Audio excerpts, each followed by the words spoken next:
बिस्मिल्लाहिर्रहमानिर्रहीम। अस्सलाम वालेकुम friends, welcome back to my YouTube channel meals with Javeria. सर्दियां शुरू होने वाली हैं, ऐसे में हर घर की फेवरेट डिश है सरसों का साग और मकई की रोटी। तो आज मैं आप लोगों के साथ शेयर करने जा रही हूँ सरसों के साग की ऑथेंटिक रेसिपी, जैसा कि गाँव में तैयार होता है। तो फ्रेंड्स, इस रेसिपी को बनाने के लिए सरसों का साग मैंने लिया है 4 किलो। ये सोया है 1 गट्ठी, बाथू 1 गट्ठी, और इसके अलावा भी कुछ चीज़ें जाएंगी जो इसके लिए बहुत ज़रूरी हैं, वो मैं आपको साथ साथ आगे चलकर बताती रहूँगी। तो सबसे पहले हम सरसों के साग को काट लेते हैं।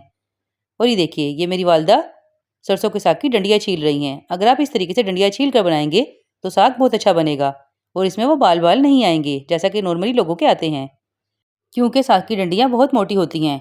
जब ये नहीं गलती तो वो खाने में बहुत बुरी लगती हैं। तो ये देखिए, इस तरीके से मेरी वालदा ने सारी डंडियाँ भी काट ली हैं और ये साग भी काट रही हैं, बिल्कुल पालक की तरह।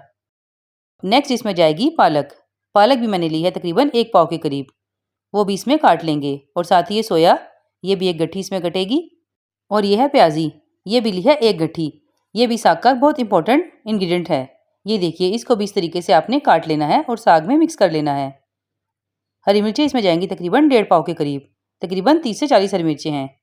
फ्रेंड्स, ये देखिए, साग, पालक, बाथू, सोया और प्याजी सब कुछ काट लिया है और इसे अच्छे तरीके से धो लिया है। अब हम इसे तेज़ आंच पर पकने के लिए रख देंगे तकरीबन 1 घंटे के लिए। पानी हमने इसमें बिल्कुल नहीं डालना, ये तमाम चीज़ें खुद ही अपना पानी छोड़ेंगी। तो मिलते हैं 1 घंटे के बाद। तो फ्रेंड्स, ये देखिए, 1 घंटे तेज़ आंच पर पकने के बाद साग ने कितना ज़्यादा पानी छोड़ दिया है। अब हम इसे मीडियम टू लो फ्लेम पर पकने के लिए रख देंगे तकरीबन 3 से 4 घंटे के लिए, या जब तक कि अच्छे तरीके से गल ना जाए। तो फ्रेंड्स, ये देखिए, 3 से 4 घंटे पकने के बाद ये इस कंडीशन में आ गया है। ये देखिए, ये अच्छे तरीके से गल गया है, लेकिन अब इसमें पानी की काफ़ी मिकदार मौजूद है। तो अब हम आँच को तेज़ कर देंगे और इसका पानी खुश्क कर लेंगे। जब इसमें पानी थोड़ा रह जाए और ये थोड़ा सा खुश्क होने लगे तो इस स्टेज पर हम इसमें आटा ऐड कर देंगे तकरीबन 1 कप के करीब, और इसे थोड़ा थोड़ा ऐड करते जाएंगे और मिक्स करते जाएंगे। पंजाबी ज़बान में इसे अलन लगाना कहते हैं। आटा डालने से ये थोड़ा सा थिक टेक्सचर का हो जाएगा और बहुत ही क्रीमी बनेगा।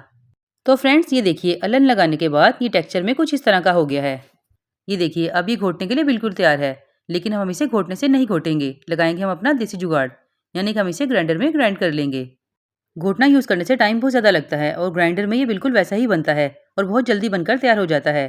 तो फ्रेंड्स, ये देखिए, साग कितने अच्छे तरीके से बनकर तैयार हुआ है। ये बिल्कुल रेडी है और देखिए, इसकी कंसिस्टेंसी बिल्कुल परफेक्ट है। आप इसे सर्दियों के शुरू में एक दफ़ा बना लीजिए और फिर इसे बाउल्स में डालकर फ्रीज़र में फ्रीज़ कर दीजिए। ये 6 माह तक बिल्कुल भी ख़राब नहीं होता और जब ज़रूरत हो निकाल कर तड़का लगा लीजिए। तो फ्रेंड्स, जितनी मुझे ज़रूरत है फ़िलहाल उतना ही मैं तड़का लगा रही हूँ। तो मैंने फ्राइंग पैन में ऐड कर दिया है देसी घी। आप चाहें तो इसे ऑयल में भी तैयार कर सकते हैं या मक्खन में भी। अब मैं इसमें ऐड कर रही हूँ एक छोटे साइज़ की प्याज और इसे अच्छे तरीके से मिक्स करूँगी। जैसे ही प्याज हल्की से नरम हो जाएगी, साथ ही स्टेज पर मैं इसमें ऐड कर दूँगी लहसुन। लहसुन आप ले सकते हैं तकरीबन 7 से 8 जवे, या जितना भी आप पसंद करें। सब लोग अपनी पसंद के हिसाब से लगाते हैं, तो जो आपको पसंद हो आप उस हिसाब से तड़का लगा लीजिए। जैसे ही हल्का सा ब्राउन होने लगेंगे, मैं इसमें साथ ही ऐड कर दूँगी हरी मिर्चें और लाल मिर्चें। आप चाहें तो इसमें टमाटर भी ऐड कर सकते हैं, क्योंकि काफ़ी लोग इसमें टमाटर भी ऐड करते हैं, मगर मुझे साग में टमाटर पसंद नहीं है, इसलिए मैं ऐड नहीं करती। जैसे ही तड़का बन जाएगा, मैंने इसमें अपनी ज़रूरत के मुताबिक साग ऐड कर दिया है और इसे अच्छे तरीके से मिक्स कर लूँगी तकरीबन 1 से 2 मिनट के लिए।